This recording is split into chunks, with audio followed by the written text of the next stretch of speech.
ఈ యూట్యూబ్ ప్రేక్షకులకు వీక్షకులకు స్వాగతం సుస్వాగతం. సో ఈనాడు మన ముందు ఉన్నారు ecological security and climate organisations net chairman గారు ఎస్ఏ రహీం గారు. సో వీరు ఈ పర్యావరణానికి సంబంధించి చాలా విస్తృతంగా ఈ గ్లోబల్ వార్మింగ్ మీద దీన్ని కాపాడడం కోసం చాలా విశిష్టమైనటువంటి కృషి చేసి ప్రజలకు అదేవిధంగా ఈ 5 ఎలిమెంట్స్కి చక్కగా తన వంతు సేవలు అందిస్తున్నారు.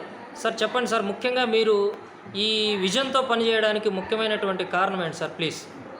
ఎస్కాన్ ecological security and climate organization net sir అది మా తిరుపతిలో వెంకటేశ్వర యూనివర్సిటీలో పుట్టిన ప్రపంచాన్ని కాపాడించడానికి అవసరం ప్రయత్నం చేయడానికి ఉండే ఒక మహాసంఘం. ఓకే. దానిలో అకాడమిషియన్స్, పొలిటీషియన్స్, ఎన్జిఓస్, అఫీషియల్స్ అందరూ ఉన్నారు. ఓకే. దాంట్లో మెయిన్ అయితే హరే జగత్ హరే పర్యావరణ్. ఓకే. అది ఎలాగే మన ఇస్కాన్లో హరే రామ హరే కృష్ణ చెప్పినట్ల జగత్తుని కాపాడించాలంట, పర్యావరణాన్ని కాపాడించాలి. దేనికోసరంట మానవుడు మరియు అన్ని విధమైన జైవ వైవిధ్యాలు ఈ ప్రపంచంలో ఉండాలంట. మనకు ఒక్కటే ఒక ప్లానెట్ ఉండదు, అది భూమి. ఆ భూమి ప్లానెట్ని వచ్చి ఈ రోజులు మన లాస్ట్ 300 ఇయర్స్గా ఇండస్ట్రియల్ రెవల్యూషన్ వచ్చిన తర్వాత దాని మూలం చాలా విధంగా ఇబ్బంది పడి చాలా emissions, green house gases emission మూలం భూమి చాలా వేడి ఎక్కి అది తట్టుకోలేకపోయిన పరిస్థితికి వచ్చింది. ఎంత దూరం చెప్పినా కూడా మానవుడు కానీ వినట్లేదు. ఆ వినకుండా ఉన్న మనుషులు వచ్చి వాళ్ళ జీవిత సిస్టంలో మార్పు తీసుకొచ్చి ఈ భూమిని కాపాడించడానికి ఉన్న ప్రయత్నం చేయలేకపోతే భవిష్యత్ తరాలకు ఇబ్బంది అయిపోతుంది, మన బిడ్డలకు ఇబ్బంది అయిపోతుంది, త్రాగ నీరు రాకపోతుంది, బతకటానికి కుదరకపోతుంది, సముద్రములంతా కూడా పైకి వచ్చేసి భూమి అంతా కిందకి పోతుంది, సర్వనాశమైన జైవ వైవిధ్యం నాశమైన పరిస్థితికి వచ్చేస్తుంది. కానీ మన రాజకీయ సిస్టంలో రాజకీయ నాయకులు అంతా డిఫరెంట్గా టైం వేస్ట్ చేసినప్పుడు దానిపైన కృషి చేయడానికి మేము పెద్ద పెద్ద స్కీములు తయారు చేస్తూనే ఉంటాము.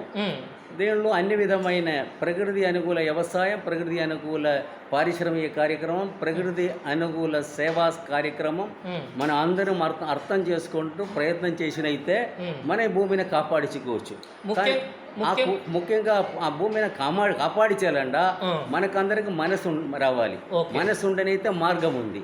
ఆ మనసు ఉండనైతే మార్గం ఉండినా కూడా విషయం కూడా తెలవాలి, అవగాహన ఉండాలి. ఎందుకంటే అది సైన్స్. ఆ సైన్స్ని వచ్చి జనాల దగ్గరికి తీసుకెళ్ళినా మాత్రమే జనాలని చెప్పినప్పుడు సాధారణ ఉన్న జనాలే కాకుండా రైతులు కూడా ఇది తీసుకెళ్ళి వాళ్ళందరికీ కూడా సైన్స్, భూమి సంబంధమైన సైన్స్ నేర్పించి వాళ్ళు ఈ కార్బన్ మేనేజ్మెంట్ కరెక్ట్ చేసినైతే మనం కాపాడుకోవచ్చు. COP 28 ఇప్పుడు రీసెంట్గా కూడా చెప్పినది మన 2030 నుంచి లేకపోతే 2050 లోపలే నెట్ జీరో కార్బన్ ఎమిషన్ వచ్చి కంట్రోల్ చేయలేకపోతే చాలా ఇబ్బందికరమైన పరిస్థితి వస్తుంది. కాబట్టి అందరం ప్రయత్నం చేసి మన టెంపరేచర్ 1.5 degrees ఎక్కువగా ప్రీ ఇండస్ట్రియల్ ఇరాయిల్ని పెరగకుండా చూడాలి. దానికి ఒక పెద్ద యత్నం మనం స్టార్ట్ చేశాం. మన డోగ్రా గ్రూప్స్ అన్ని స్టార్ట్ చేసేదానికి ముందు ఇదే తిరుపతిలే మేము దానికి ఉన్న ప్రయత్నం అప్పుడు 2000 స్టార్టింగ్లో చేశాము.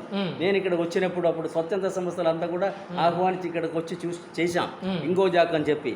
మేము అప్పుడు జీవనాధార మరియు పర్యావరణ పరిరక్షణ సమితి అన్న టైపులు గ్రూపులు పెట్టి 2 ఇష్యూ తీసుకుంటాం, లైవ్లీహుడ్ ప్లస్ ఎకాలజికల్ సెక్యూరిటీ.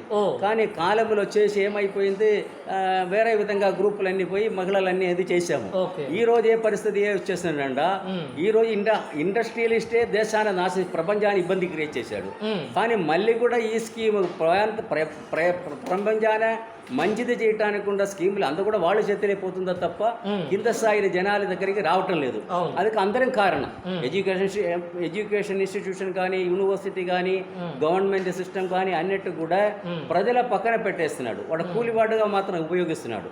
అది కాకుండా ఈ ప్రపంచాన్ని కాపాడించడానికి ప్రజలు దానిలో భాగస్వామ్యం అవ్వాలి.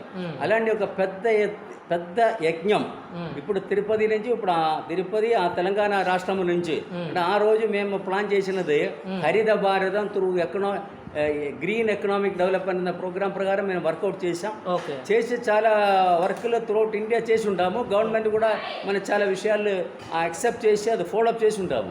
ఈ తిరుపతిలో ఫస్ట్ ఎకో సిటీ మేమే చేసాం.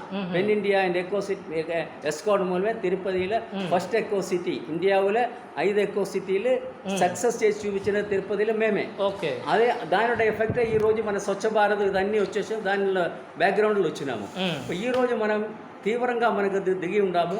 మేము ఇన్సియా గ్రూప్ అని చెప్పి ఒక కొత్త ప్రాజెక్ట్ తీసుకొచ్చి ఉంటాం. ఓకే. ఇన్సియా అంటే international net zero emission alliance. Okay. ఆ గ్రూపుల మూలం జనాలు అందరూ కూడా దానిలో భాగస్వామ్యం చేసి ఎట్లాగే మన భూమిని కాపాడించాలి, టెంపరేచర్ తగ్గించాలి, 2050 లోపల్లో నెట్ జీరో కార్బన్ లెవెల్కి తీసుకొచ్చి వేడి తగ్గించి ఈ భూమియే శాంతంగా రీసైలెంట్గా ఒక సుస్థిర భూమిగా చేసి మన మానవుడే కాకుండా అన్ని జైవ వైవిధ్యాలు కూడా హ్యాపీగా ఉన్నట్ల పరిస్థితి తీసుకోవాలని చెప్పి ఉండిన యత్నములు మేము దిగి ఉంటాము. అదే ఎస్కోన్లో దానికి అన్ని విధమైన ప్రాజెక్ట్ ఆల్ ఆస్పెక్ట్స్ వ్యవసాయం, ఇండస్ట్రీ, సర్వీస్ ఆల్ సెక్టర్లు వర్క్ చేస్తుంది. దానిలో కూడా లాట్ ఆఫ్ ఎంప్లాయ్మెంట్ కూడా జనరేట్ అవుతుంది. యూత్లందరికీ కూడా టెక్నాలజీ మంచిగా యూజ్ చేయడానికి ఉన్న అవకాశాలు కలుపుతుంది. అలాంటి ఒక తీవ్ర యజ్ఞములు మేము మాతో పాటు స్వచ్ఛంద సంస్థలు, అకాడమిక్ ఇన్స్టిట్యూషన్స్ అందరూ కూడా దిగి ఒక యజ్ఞం త్రూఅవుట్ ఇండియా చేస్తుంది. డెఫినెట్గా మేము సక్సెస్ అవుతారని మా నమ్మకం. అందరు సపోర్ట్ ఇచ్చినైతే జనాలు మీరు విన్నవాళ్ళు వచ్చిన వాళ్ళందరూ కూడా దాంట్లో సపోర్ట్గా ఇచ్చి వచ్చినైతే డెఫినెట్గా మన భూమి తల్లిని కాపాడించగలుగుతాం, జైవ వైవిధ్యాన్ని కాపాడించగలుగుతాం, మంచి భవిష్యత్తుకు అందరికీ ఏర్పాటు చేయడానికి అవకాశం దొరుకుతుంది. Thank you sir. సో జీవ వైవిధ్యాన్ని పరిరక్షించడం కోసం, భూమాతను రక్షించడం కోసం మీరు చేస్తున్నటువంటి ఈ విశేష కృషికి 50 మంది జనాలందరూ కూడా ఒక సేనానిగా మీకు ఉపయోగపడి మన యొక్క ధర్మాన్ని, మన యొక్క బాధ్యతను నిర్వర్తించేదానికి ప్రతి ఒక్కరం కూడా ముందంజలో ఉంటామని చెప్పి సభాముఖంగా మేము తెలియజేసుకుంటున్నాం sir. Thank you sir. Thank you very much. Thank you sir.